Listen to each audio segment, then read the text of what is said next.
हिम्मत, बहादुरी और अल्लाह ताला पर यकीन कामिल की एक मिसाल इसरा जाहिद। जब मुझे पता चला आई न्यू कि इट इज कैंसर, मैंने फौरन अल्हम्दुलिल्लाह बोला था। कैंसर डिपार्टमेंट के हेड हैं, उन्होंने कहा देखो तुम्हारे बाल उतर जाएंगे, तुम्हें 6 महीने कीमोथेरेपी लगेगी, इसके बहुत सारे साइड इफेक्ट्स होंगे। तो मेरे ना दांत अंदर नहीं जा रहे थे, मेरे सारे दांत बाहर थे और मैं इतने मजे से सुन रही थी उनकी। उर्दू पॉइंट की वीडियोस देखने के लिए हमारा चैनल सब्सक्राइब कीजिए और बेल के आइकन पर क्लिक कीजिए ताकि आप हमारी तमाम आने वाली वीडियोस से बाखबर रह सकें। अस्सलाम वालेकुम नाज़रीन, उर्दू पॉइंट में खुशामदीद। मैं हूँ आपका मेज़बान ज़ोहेब मंशा और आज हमारे साथ मौजूद हैं हिम्मत, बहादुरी और अल्लाह ताला पर यकीन कामिल की एक मिसाल इसरा जाहिद। इसरा जाहिद की तबीयत काफ़ी ख़राब हुई और उसके बाद इन्हें मालूम हुआ एक दिन कि ये कैंसर के मर्ज़ में मुब्तला हैं। जैसे ही इन्हें मालूम हुआ और इनके ज़बान से जो पहला लफ्ज़ निकला था वो था अल्हम्दुलिल्लाह। अल्हम्दुलिल्लाह इनके ज़बान से क्यों निकला और किस तरह इन्होंने सर्वाइव किया और आज अल्हम्दुलिल्लाह ये कैंसर जैसे मुख्तलिफ मर्ज़ से बाहर आ चुकी हैं और बिल्कुल तंदुरुस्त ज़िंदगी गुजार रही हैं। अच्छा असरा बताइएगा कि अमूमन कैंसर जैसे मर्ज़ में कोई मुब्तला होता है तो उसको जब मालूम होता है तो वो तो अपना सर पकड़ के बैठ जाता है, इतनी ख़तरनाक बीमारी है पाकिस्तान में। आपने कहा अल्हम्दुलिल्लाह और आपका अल्हम्दुलिल्लाह भी जो है वो काफ़ी वायरल है, तो आपने क्यों अल्हम्दुलिल्लाह कहा? असल में जब मुझे पता चला कि मुझे कैंसर था उससे पहले मैंने 6 महीने बहुत ज़्यादा स्ट्रगल किया था और मैंने तकरीबन इतने कोर्सेज़ कर लिए थे एंटीबायोटिक के और मैं इतना बीमार रहने लगी थी कि मुझे लग रहा था बस मतलब समझ ही नहीं आ रहा था ना। तो 6 महीने जब मैंने इतनी लंबी स्ट्रगल की तो इस चीज़ में भी देखो ना, तो हर चीज़ में अल्लाह ताला की बेहतरी होती है। अगर अल्लाह ताला ने मुझे 6 महीने इतना स्ट्रगल नहीं करवाया होता तो मैं भी पकड़ के सर ही पीट रही होती, तो अचानक से मुझे पता चलता।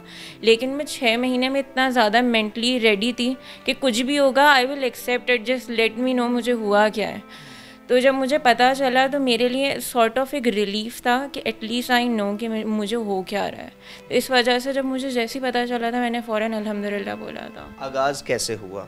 जो आप कह रही हैं कि 6 माह आपने जो है वो बड़ा सर्वाइव किया, तो आगाज़ कैसे हुआ, फिर वो स्टेप बाय स्टेप कैसे आप जो है वो आगे चली?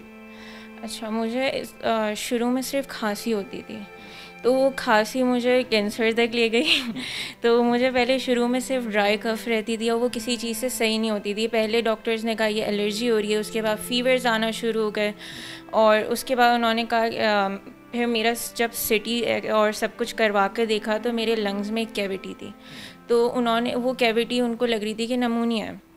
तो नमूनिया की मैंने टेबलेट्स ली, मैंने फिर वो भी फ़ेल हो गया। लेकिन जब मैं एंटीबायोटिक्स लेती थी तो आई वुड फील रिलीव्ड, लेकिन जैसी ख़त्म होती थी तो मेरे सिम्टम्स वापस आ जाते थे। तो उसके बाद फिर उन्होंने मुझे डायग्नोस कर दिया टीबी से। तो इसके साथ साथ मुझे फिर बहुत ज़्यादा सिम्टम्स क्रिएट हो गए थे। एक तो कफ तो थी लेकिन उसमें उल्टी में खून आना शुरू हो गया था। मेरा वेट 35 kgs हो गया था, तो मैं अपने वज़न से अपने आप को उठा नहीं सकती थी।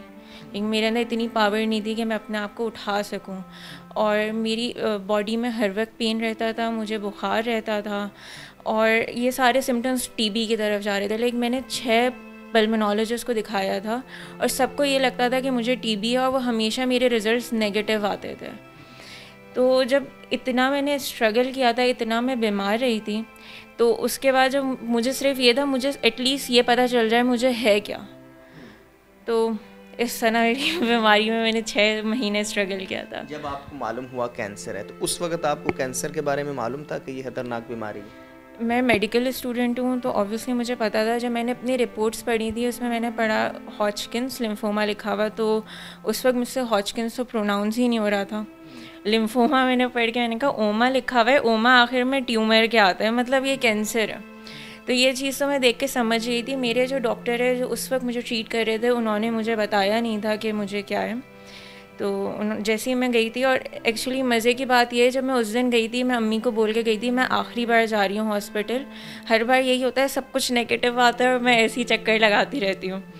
तो जैसे ही मैं गई उन्होंने कहा गुड न्यूज़ इज़ कि वी नो कि आपके साथ क्या मसला है और ये बहुत ट्रीटेबल है। और उन्होंने मुझे हीमेटोलॉजिस्ट को रेफ़र कर दिया था, उन्होंने बताया नहीं था कि हुआ क्या है। मैंने फिर अपनी रिपोर्ट्स खुद पढ़ी, मैंने अपनी दोस्त को कॉल की और उस वक्त मेरे घर वालों को भी समझ नहीं आ रहा था कि हुआ क्या है, लेकिन लाइक आई न्यू कि इट इज़ कैंसर। और मैंने अपनी दोस्त को कॉल करके कहा अल्हम्दुलिल्लाह मुझे पता है मेरे साथ क्या मसला है, और मैं बहुत खुश थी इस चीज़ को लेके। और अगले दिन ही मेरे दादा इस वक्त थे वहाँ पे मेरे साथ यहाँ पे कराची में, तो वो मुझे इंडस हॉस्पिटल ले गए थे। वैसे इंडस हॉस्पिटल में बच्चों का इलाज होता है, लेकिन इंडस हॉस्पिटल में उनके जो कैंसर डिपार्टमेंट के हेड हैं वो मेरे दादा के सॉर्ट ऑफ दोस्त थे, तो वो उनके पास वहाँ पे फ़ौरन ले गए उनसे डायरेक्टली बात करवाने के लिए। मुझे अभी भी याद है जब वो मुझे बात करवाने लेके गए थे तो मेरे ना दांत अंदर नहीं जा रहे थे, मेरे सारे दांत बाहर थे और मैं इतने मज़े से सुन रही थी उनकी। उन्होंने कहा देखो तुम्हें रेडी रहना होगा, तुम्हारे बाल उतर जाएंगे, तुम्हें 6 महीने कीमोथेरेपी लगेगी, इसके बहुत सारे साइड इफ़ेक्ट्स होंगे। और मैं सारे दांत बाहर निकाल के ये सुन रही थी। तो वो मुस्कुराते हुए आप ज़हन में एक स्केच नहीं आया कि बाल उतर जाएंगे? उस वक्त सारी चीज़ें मुझे ऑलरेडी पता था कि ये सब चीज़ें तो होंगी, लेकिन हाँ, लेकिन I was relieved and sort of numb उस वक्त कि जिसने जो कहा वो करवा लो। लेकिन मीनवाइल जब ये प्रोसेस होना शुरू हुआ, कीमोथेरेपी जब मुझे लगना शुरू हुई और जब मेरे बाल उतरना शुरू हुए, तो मुझे याद है मुझे 2 दिन तक अपने आप को मैं मिरर में देख नहीं पा रही थी। और वो एक हैज़र्ड था कि यहाँ पे बाल हैं, यहाँ नहीं है। मेरे इतने लंबी लेंथ थी बालों की, तो वो ऑब्वियसली उतर रहे थे, तो यहाँ से उतर रहे हैं, यहाँ से जा रहे हैं। मैं कंघा करती थी तो इतनी इतनी लटें उतरती थी मेरी। तो कुछ 2-3 दिन तक मैंने अपनी शक्ल आईने में नहीं देखी थी और मेरे घर वालों ने मुझे स्पेस दी थी फॉर बीइंग डिप्रेस्ड। तो मैं अपने बिस्तर पे लेटी रही थी 2-3 दिन तक। Then I woke up and I called my friend and I was like shave my head. उसने मेरा सर शेव कर दिया and then I looked at myself in mirror and while crying I was telling myself, इस तरह तुम एक दिन खड़े होकर अपने आप को बोलोगी ख़त्म हो जाएगा। तो आई ऑलवेज न्यू कि I will fight through it. ये बातें तो आप बड़े आराम से कर रही हैं, लेकिन ये बहुत बड़ी हिम्मत की बात है, बड़ी बहादुरी की बात है कि जब आपको ये मालूम भी हो कि आप कैंसर में मुब्तला हैं, जब आपको मालूम हो कि आने वाले वक्त में इसी तरह होगा, आपके बाल उतरेंगे, तो अपने आप को पुरुमीद रखना, वो आपने कैसे पुरुमीद रखा हुआ था? मैं रोई भी बहुत हूँ, मैंने बहुत बार क्वेश्चन भी किया है कि लाइक मैं क्यों इतने ट्रीटमेंट्स ले रही हूँ, लेकिन at the end of the day like with all these emotions and everything you can still live your life. और एक ये बहुत बड़ा कॉन्सेप्ट है हमारी सोसाइटी में, जो मैं लाइक लोगों को एहसास दिलाना ये चाहती हूँ कि लाइक अगर कोई क्रॉनिक डिजीज़ से लड़ रहा है, चाहे वो कैंसर है या कुछ भी है, ऐसा नहीं है कि उसकी ज़िंदगी उस वक्त ख़त्म हो गई और आप बैठ के इंतज़ार करेंगे, नहीं ये चीज़ गुजर जाएगी ना, मैं फिर कर लूँगा चीज़ें। तो like it is okay to be depressed, it is okay to be sad, लेकिन उसके साथ साथ like don't give up. Like Allah ताला पे भरोसा रखो, जब उसने इस चीज़ पर डाला है तो वो इस चीज़ से निकाल भी देगा। सही, चलें आप अपनी जगह कायम रहीं और आपकी कोई इंस्पिरेशन होगी, फैमिली जो है वो भी आपके साथ ही खड़ी रही, आपके साथ वो भी पुरुमीद थे कि इलाज सही होगा? मेरी अम्मी और अब्बू को कभी लाइक उनको नेगेटिव थॉट्स नहीं आए इस चीज़ के बारे में कि अल्हम्दुलिल्लाह like my mom was very sure कि सही हो जाएगा सब कुछ इंशाल्लाह। तो उन्होंने इस साइड पे कभी देखा नहीं कि नहीं व्हाट इफ़ क्या कहते हैं वी लूज़ दिस बैटल। तो और फैमिली की सपोर्ट बहुत बड़ी चीज़ होती है। तो ये कितने साल आपका इलाज जारी रहा? तकरीबन 3 साल तक, और like last Saturday I got my last immunotherapy. सही, तो अब आप बिल्कुल तंदुरुस्त हैं? जी अल्हम्दुलिल्लाह। जब मुझे कैंसर डायग्नोज हुआ था, एक ये भी बहुत इंपॉर्टेंट चीज़ है, तो मेरे डॉक्टर ने मुझसे कहा था कि Hodgkin's lymphoma is the easiest cancer.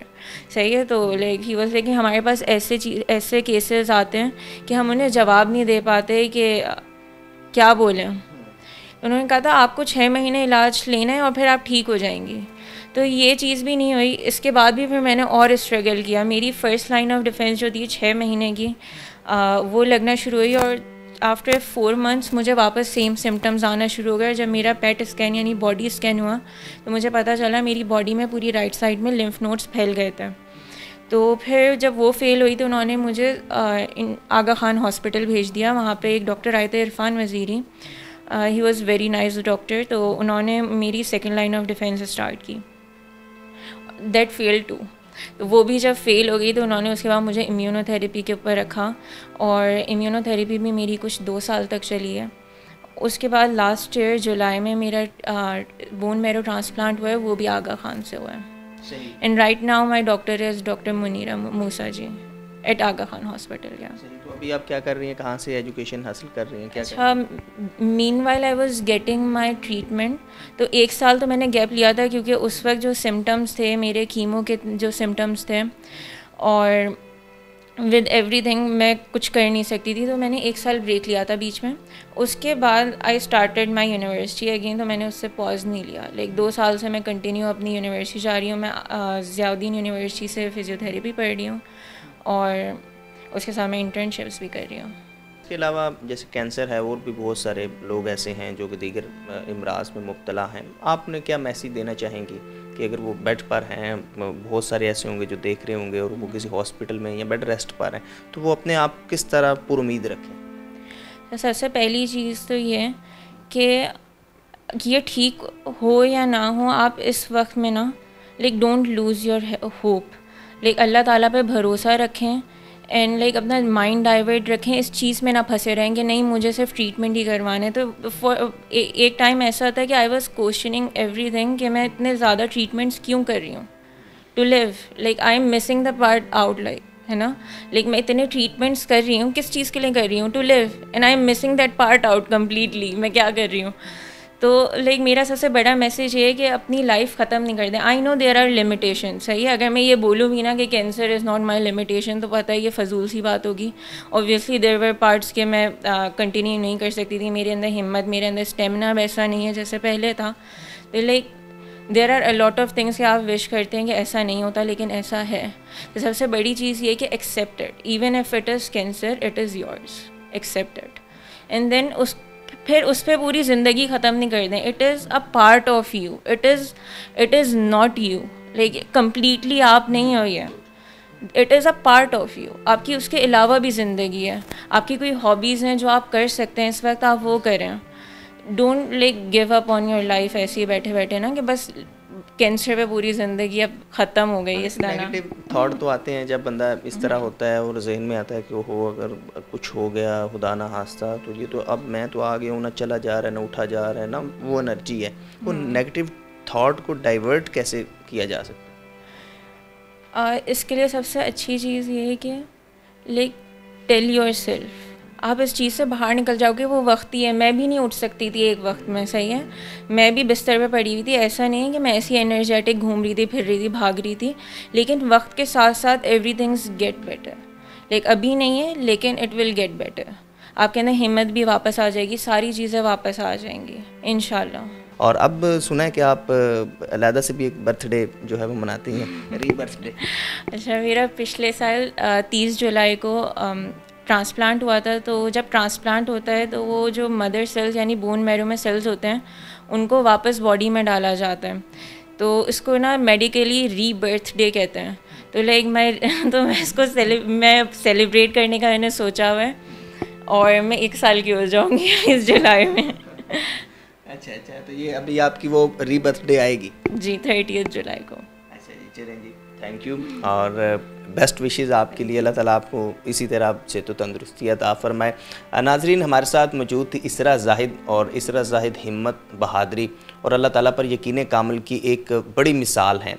I have no words के जब आप खुद अंदाज़ा लगाएं, आप किसी डॉक्टर के सामने खड़े हैं और डॉक्टर ने कहा है कि आप कैंसर के मर्ज़ में मुब्तला हैं और आपका इस तरह ट्रीटमेंट होगा, और इस तरह जो है वो ख़ुद मेडिकल की स्टूडेंट हैं, इनको मालूम हुआ कि कैंसर है। और ज़ाहिर है कैंसर में जो एक प्रोसेस होता है, आपके बाल उतरते हैं, सब कुछ कीमो वगैरह लगता है, तो एक बड़ा समझे कि तशवीशनाक सूरत हाल होती है। आपको मालूम होता है आने वाले दिनों में ये होगा, लेकिन ये बहुत पुरुमीद रहीं और उन्होंने कहा कि मैं हंस रही थी डॉक्टर के सामने, दांत निकाल रही थी।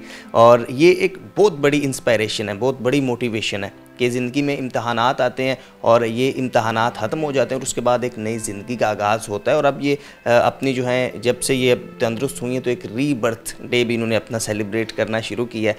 तो इसी तरह इसरा जो है एक बड़ी मिसाल है, और वो तमाम लोग जो किसी न किसी हवाले से भी किसी न किसी इम्तहान में हैं, तो ये इम्तहान गुजर जाएगा और उसके बाद एक नई ज़िंदगी का आगाज़ होगा। अपने मेज़बान से मंशा को इजाज़त दीजिए। अल्लाह हाफिज़।